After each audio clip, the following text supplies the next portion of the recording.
મિત્રો, આજ અહીંયા હું એક મહામાનવને, એક ઈશ્વર તુલ્ય વ્યક્તિત્વને મારી શ્રદ્ધાંજલિ આપવા આવ્યો. એમને 33 વર્ષના જીવનમાં જે પ્રાપ્ત કર્યું અને જે આપ્યું એ કદાચ કોઈ એક આત્મા 33 વાર જન્મ લે તો પણ ના આપે.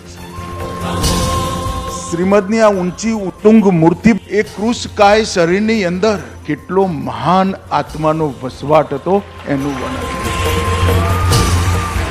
શ્રીમદ રાજચંદ્રજીની મૂર્તિ પર મહામસ્તક અભિષેક થતો હતો ત્યારે હું એટલું નિશ્ચિત કહી શકું કે મારા જીવનમાં શાંતિ અને આનંદ બંનેની એક સાથે ઊંડી અનુભૂતિ થઈ હોય એવી કેટલીક ક્ષણોમાંથી આ ક્ષણ.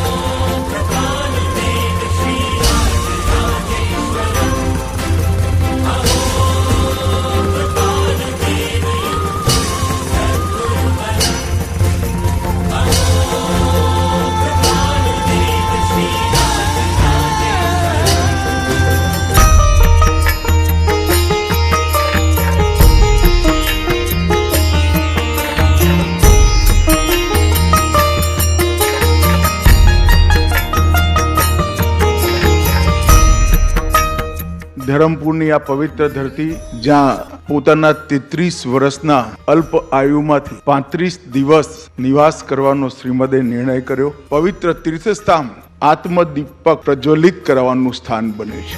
થોડા વર્ષ પહેલાની આ એક ટેકરી સ્વર્ગથી પણ સુંદર યાત્રાધામ બની આજ આપણા સૌના સામે.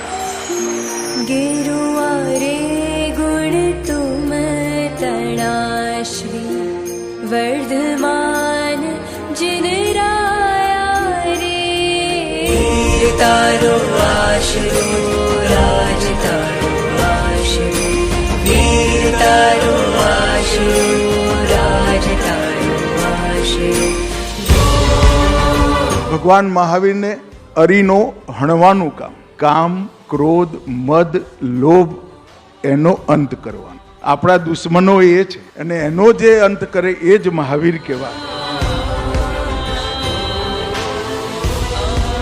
સાચ અર્થમાં મને ખબર નથી કે આટલી ઊંડી મન અને આત્માને અનુભૂતિ થાય એવી શાંતિની અનુભૂતિ મને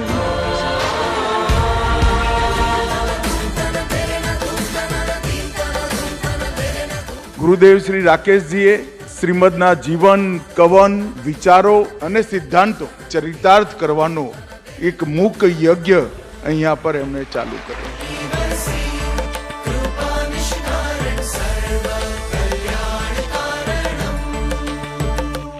અનેક જૈન ગચ્છાધિપતિ સુધીના મારા સાહેબોના કલ્પસૂત્ર પરના ભાષણો મેં સાંભળ્યા છે, પરંતુ મેં શ્રીમદને વાંચ્યા પછી જીન શાસનના એક પણ સિદ્ધાંતને સમજવામાં મને કોઈ તકલીફ ક્યારેય નથી. ચાહે લોકોનું આધ્યાત્મિક માર્ગદર્શન હો, સેવા, શિક્ષા, સ્વાસ્થ્ય અને જરૂરતમંદોની સહાયતા કરવાની હોય. ગુરુદેવ શ્રી રાકેશજીએ એક ઉત્કૃષ્ટ ઉદાહરણ મૂક સેવાનું અહીંયા પૂરું પાડવાનું કામ કર્યું છે.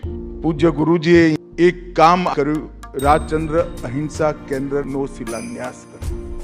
આ શિલાપૂજન એના પહેલા આટલા 3 લાખથી વધુ અબોલ પશુઓના જીવને સાતા આપવાનું કામ આ મિશન દ્વારા થયું છે.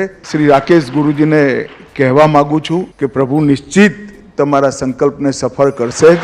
રાકેશજીને માટે પણ જે અનેકવિધ પ્રવૃત્તિ કરી રહ્યા છે એની અનુમોદના કરવાનું કામ ભારત સરકારે કર્યું. અને હું આજ શ્રી રાકેશ ગુરુજીને કહેવા માંગુ છું કે રાજ્ય સરકાર પણ અહીંયા છે, કેન્દ્ર સરકાર પણ અહીંયા છે. કંઈ પણ મદદની જરૂર હોય તો સારો કરજો. દરેક પ્રકારની સહાયતા કરવા માટે અમે તત્પર રહીશું. મને ખબર છે કે તમારો એક પણ ફોન નથી આવવાનો, પરંતુ ફોન આવશે તો ખૂબ આનંદ થશે એટલું હું જરૂર કહેવા માંગુ છું. વંદે માતરમ. ભારત માતા કી જય. કડવી ગુજરાતની માટીમાંથી જન્મેલા, માતૃભૂમિ ભારતની સેવામાં સંલગ્ન ભારતના ગૃહમંત્રી માનનીય શ્રી અમિતભાઈ શાહ, આપ પરમ કૃપાળુદેવ શ્રીમદ રાજચંદ્રજીના ચાહક અને પ્રશંસક છો.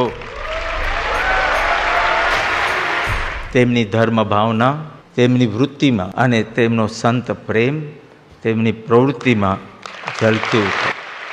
શ્રી અમિતભાઈનું જીવન એટલે સતત ઉદ્યમશીલતા, દ્રઢ સંકલ્પ અને કાર્યદક્ષતાનું જ્વલંત ઉદાહરણ. પાર્ટી ઓફિસના ફ્લોર પર સુવાથી લઈને પાર્ટીના રાષ્ટ્રીય અધ્યક્ષ બનવા સુધી પોતા તરફ ફેંકાયેલી દરેક ઈંટને પ્રગતિની સીડી બનાવી ભારતીય મૂલ્યો, ભારતીય ભાવનાઓ અને ભારતીય સંસ્કૃતિના સંરક્ષણ માટે સતત કાર્યશીલ છે. આપણા માનનીય વડાપ્રધાન શ્રી નરેન્દ્રભાઈ મોદીજી તો આપ પ્રત્યેનો પ્રેમ ભાવ જાહેર છે. તેમના જ શબ્દોમાં કહું તો આવા કાર્ય કરતા ભાગ્યે જ મળે છે. મારી અધૂરી વાત શાહ સમજી જાય છે. This main is the man of the match.